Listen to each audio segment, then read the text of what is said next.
Sa mga estudyante, pwede din. And another tip that I can give to the photojournalist, do not just capture subjects na solo. Maganda, may interactions. Kunyari, dalawa sila, tatlo. Kasi pag imagine, if your entries are all single subjects, parang portrait, which makes your output monotonous. Pag may nag-submit ng may action composed of 2 to 3 subjects, matatalo ka na kaagad kasi mas difficult. Diba? More difficult mag-capture ng may 2 or 3 tao as subjects. Okay. Then, in your outputs, photojournalist, make sure to demonstrate composition strategies.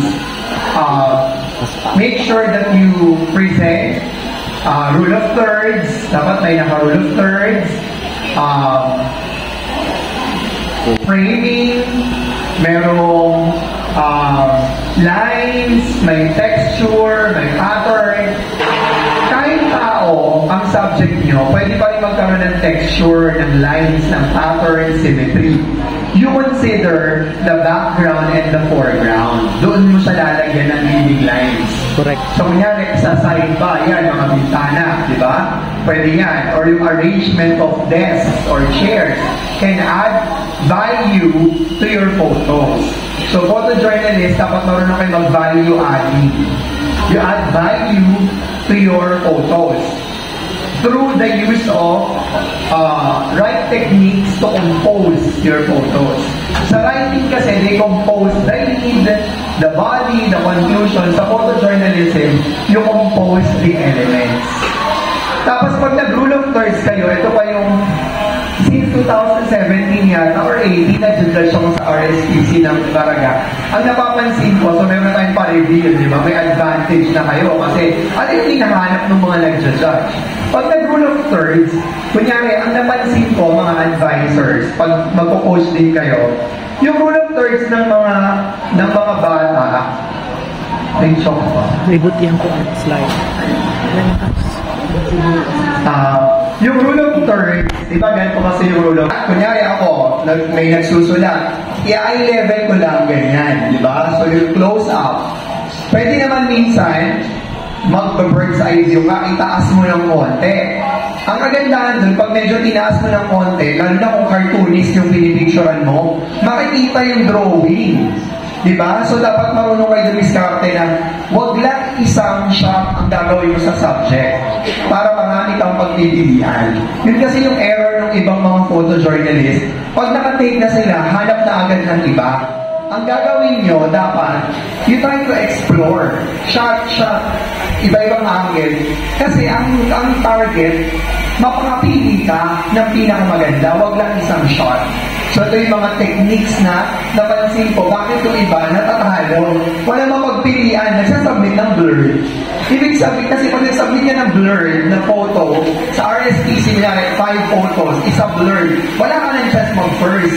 Kasi, hindi mo kaya mag-produce ng 5 excellent photos. Ang nagcha-champion sa photojournalism, walang blurred na 5 sharp, action photos. Kaya ang technique, asan yung mga photojournalist natin ulit, taas ang kamay, nawawala yung isa.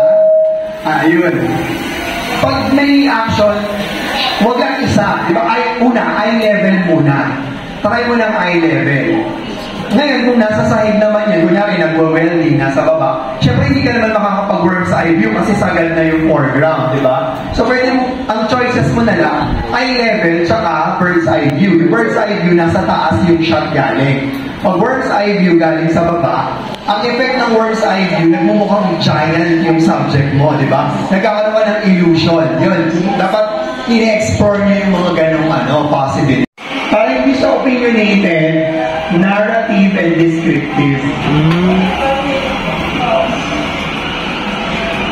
Yan. Kasi yung feature, since it's a storytelling of facts, kailangan magaling ka magkwento at mag-describe. Ang i-describe mo, yung facts and realities.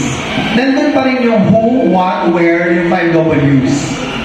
Pero, hindi fictional. Then, when you render it, syempre dito, meron tayong tinatawag na striking statement.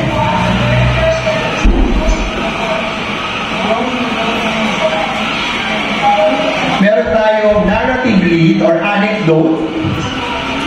Siguro alam naman natin kung aling anecdote. Yes, Parang yes. short incidents, di ba? Na narrative.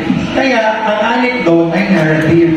Magkwento ka ng isang bagay na related dun sa topic. Diyan, pwedeng first person. Personal experience mo na related sa topic. Pero pagdating sa body, magiging objective yung presentation mo ng facts and realities. So, anecdote, pwede ditong narrative, descriptive, pwedeng gagamitan mo siya ng quote, pwede gagamit ka ng comparison and contrast,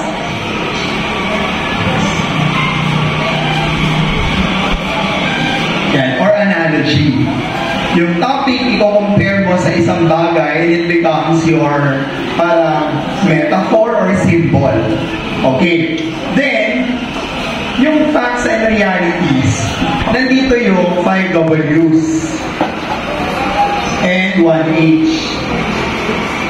Yun yung content. Dito yung, this is the manner, this is the matter. Okay. Nandito din sa facts and realities, syempre, statistics. May power kapag may number yung nire-report mo. Ganun din sa editorial, dapat may number. Malakas yung laban mo pag may stats na ginagamit ka. Plus the source. Dapat may source. Saan galing? Okay. Dito pwede din research. Okay, research results. Pwede din dito, kapag walang statistics, walang numbers, walang research, ano pwede mong gamitin? Lalo na sa editorial. Laws. May batas. May batas ba na pwede mong i-feature? Diba? Kunyari,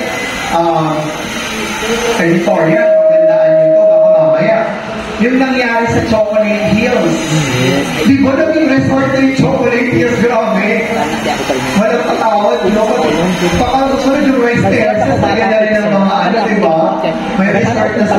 Sobrang desperado na ng mga negosyante. Kasabot ang mga politiko. Di ba? Hindi sino bibigay ng permit? Si Mayor. May Mayor's permit. Di ba? Makakasosyo si Mayor. Di ba? Challenge mo. It's a challenge that you will pose sa umpisa pa lang para iba yung angle mo. Kasi yung common error, dahil ang positive, pinure na yung dahil maganda yung result. Dapat challenge. It's a challenge. Ganun ang angle mo. Maliwanag. Para mag-stand out. Kasi, kinopya mo lang yung facts. Hindi ka mananalo. Diba? Nandun na siya eh. Yung analysis. Yun, dun kayo sa analysis dapat. Tapos, usually dyan, mga policy sa editorial. Similarly, furthermore, mga ganyan. Tsaka mga transitional phrases that will show contrast, addition, cause and effect, result. Yung mga tinuturo ng mga teachers niya sa English, dyan yung magagamit yun sa writing. Tapos, emphasis, anong binibigyan din mo? First paragraph niya, she mentioned about home. Second paragraph, in-emphasize niya home. Pero using a different example. Ganun mag-emphasize, hindi mo inuulit para lang may mema ka, may masabi. Kasi baka redundant yung ginagawa mo. In this case, one line, sliding statement, in-emphasize niya in context. Okay lang sabihin mga kesa na mininig. Makakapag-adjust kami. Nakaano kasi siya nakapag-adjust. Gumake, kaya mo yan natin. So, hindi sasabog yung ideas. Pangalawa, decimal state of Philippine education. Pangatlo, the wrath of Mother Nature. So, tingnan nyo kung paano siya di-develop. O, iha, ganito. According to the, yan, or based on the report, or in a report, ganyan. Or, kunyari, the Department of Education stated, o kaya, the Department of Science and Technology explained, the Department of Environment and Natural Resources stressed that, diba, binigyang diin. Sa Pilipino, ipinaliwanag ng kagawaran ng edukasyon, o kaya, pinapulaanan kung merong kinarify, di ba? Huwag kayong kinarify ng gano'n, dapat kinapulaanan kung merong maling sinabi na kinokorek.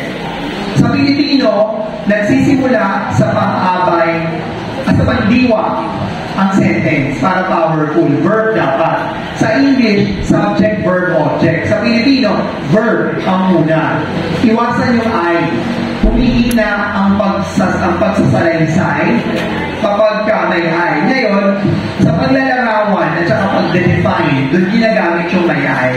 Kunyari, may tuturing na malapit ng ma-extinct. O, di ba? Ang Philippine Eagle, dahil sa ganito, ito ay, yun, di ba? Papasok na yun. Pero, pag proseso, pinapaliwanag mo, nag-uulat ka kung anong naganap, a verb ang simula. Okay? According to the Philippine Statistics Authority, tapos pag gumamit kayo ng may pangalan ng agency, sa first time na gagamitin, ilagay ang acronym in parentheses. Sa pangalawa, pangatlong beses, acronym na lang para journalistic ang style. Tandaan yan. This is a journalism competition. You should write like a journalist. Ngayon, kung ang pagsusulat mo ay katulad ng sulat kay Charo Santos, Dear Charo, wala ka pang facts, nagdadrama ka na, matatalo ka. You should write like a journalist para ikaw mag-stand out. Know the conventions. Tapos, yung susunod na mga paragraphs mo, may idea that tells something about your need. Yan, no? People say that education is the ticket out of poverty. Or is it? Results of the 2022 Program for International Student Assessment, or PISA, revealed that among 81 nations, the Philippines ranked 77 at the rock bottom with scores 355 in math, 347 in reading, and 373 in science. With for economic cooperation and development, OECD average of 472, 465 in this learning areas. We are lagging behind. Hindi siya opinionated, di ba?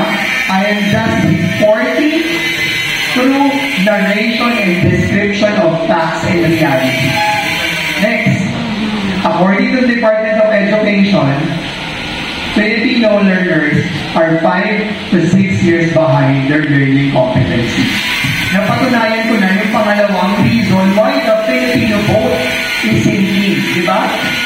Facts. And dagan sa langgol. Oo, nakatayo na yan mga. This is a statement, like, I mean, idea itong una. Pwede dahil na. Next. Climate change, oo. Climate change na po. Laging ang first sentence, nakita nyo may main idea. Tapos yung succeeding sentences, where they're supporting details. Alam nyo mga bata, dito ako nalulungkot. Kasi yung time namin yung mga advisors nyo. Okay, one angle is... Pero alam namin, ang paragraph ay may topic sentence. Alam namin ang main idea ay supporting ideas. Correct. Ngayon kasi sa inyo, alam nyo, elementary pa lang ta. TikTok pinapanood nyo, kaya hindi kayo makasulat ng mga ayos. Parehas kitag mga rants. Siguro kung merong science writing, science TikTok, mananalo. Kamu mga, wala mo, mga ninkumpo. Mayroon ba dyan? Mo kasabot no? Mo na kay lo man mo vocabulary. Okay, next. The recent low pressure area, iba naman yung, hindi ako nalalagay lagi ng according to, di ba? Pero yung sa pinapresent. The recent low pressure area, or FAR, has taken 27 lives, injured 35 individuals, and 89 still missing because of the dam of the ocean. Sipon si sir. Landslide. According to the National Disaster Risk, hindi ko na binanggit yung Duterte. Meron siya, Metonymy. Yung parang Queen City of the South, the summer capital of the Philippines, nagpapalit na ng tawag. Metonymy. Ano naman siya tawag doon? The Mad Eagle of the South and the Ferocious Tiger. Diba? Tiger si ano is yung North. Okay, feature, di ba? Sci-tech feature. Is nothing but an unnecessary burden on our shoulders. The city battle. The city battle is just a fight between kids in the political playground where no one emerges as a winner and where the nation becomes a big nakita na ako anong gipakita pa diba? Yung mga issue. Wala akong pinagpinas. Ito pa yung caution. Kasi namin kung mga Tagaluzon, bakit kayo natatalo sa editorial writing? Or sa feature writing, sa column writing, pag political, lalo na nung panahon ni Duterte, kumakampi kasi kayo kay Duterte, nagiging Duterte apologist kasi kayo. Ngayon, yung mga taga-Ilocos naman ang nasa hot seat kasi yung presidente taga-Ilocos, magiging Marcos apologist sila. Sa journalism contest, hindi mananalo ang kumakampi sa politicians. Kumakampi kayo sa bayan. Stand for the nation, not for a certain political crime. Ganun yung journalism. You point out when something is wrong. You stand for what is good for the country. Kasi yung mga politicians na yan, pag nagkagulo, they can exile the country. Madami silang datong. Kaya nilang isustain, di ba? Ang kanilang pamumuhay kahit sa ibang bansa. Yung bayan, kasama yung mga nasa laylayan, maghihirap. Ginulo nila. Tapos mahirapan bumangon kasi nasira na yung tiwala ng mga investors. Kaya ang tip ko sa inyo, editorial writers, column writers, even feature writers, huwag kakampi sa politician, sumampi sa bayan. Paragraph, yan ang perfect mag-according. Okay. Third paragraph, according to Provincial Health Officer Shelo, at least 43 people suffered nausea, headache, vomiting, and breathing difficulties. Inhaling fuel oil vapors cause this problems because of the toxic compounds found in oil. Residents of Pola started wearing protective equipment and masks to prevent worse effects of many chemicals from the oil spill.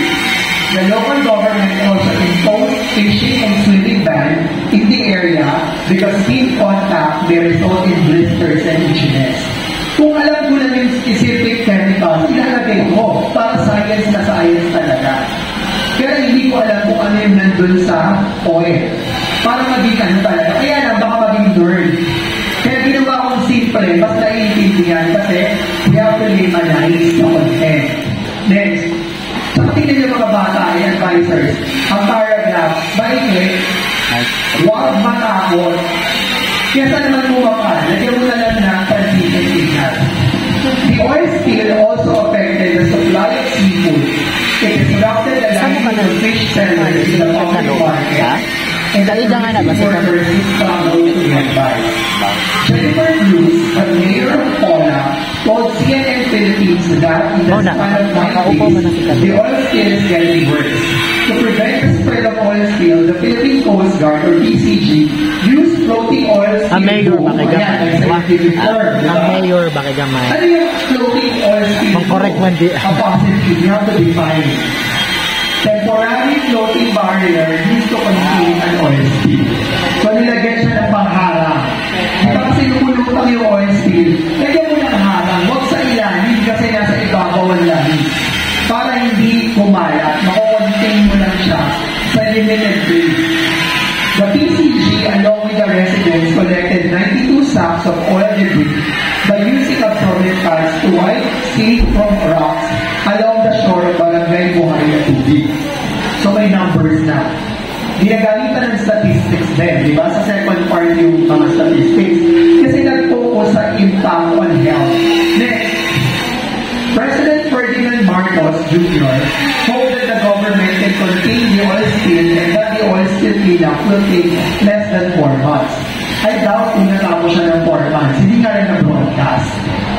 Given financial assistance, residents engaged in the cash for for Work program for the cleanup as they await to go back to their fishing jobs. Imagine mo, yung mga tao naglinis, kinaskas nila ng pots yung mga bato, tapos binayaran sila. Cash for work. E bakit hindi scientific yung ginawang paglinis ng dagat? Wala tayong resources. Kaya yung Japan tumulong. Moreover, Japanese ambassador for the Philippines, Katsuhiko Ishikawa, expressed support through sending a disaster relief expert team on oil spill removal and control.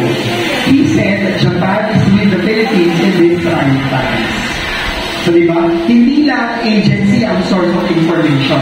You can also cite credible personalities or individuals. So, pwede yung pag-cite. Next. Inulit, for emphasis, the sense of danger still lingers and threatens the lives of all residents. However, through the collective effort and quick response of concerned agencies and individuals, the oil spill will soon disappear before it's too late. Undeniably, the time an ecosystem takes to recover from an oil spill depends on its size. The Philippine Marine Science Institute, or PMSI, predicted that more than 36,000 hectares of coral reefs, mangroves, and seaweed, including marine protected areas, may be affected by the disaster. Mitigating oil spill may seem a Herculean task. Diba? Pero may ego, Herculean task, something difficult to accomplish or challenging to do.